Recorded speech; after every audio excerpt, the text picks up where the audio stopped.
Hi, welcome to HardReset.Info channel, dear viewers. In front of me iPhone 15 Pro, and now I'm gonna show you how to clean USB charging port using the household items.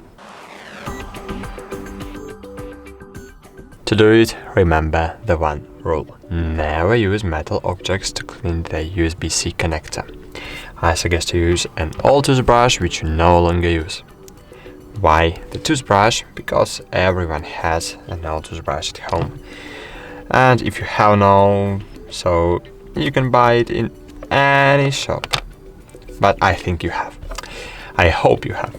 So, how to clean it? So it's very easy to do. You just need to insert one part of the brush into the connector, and just gently pry out the dirt.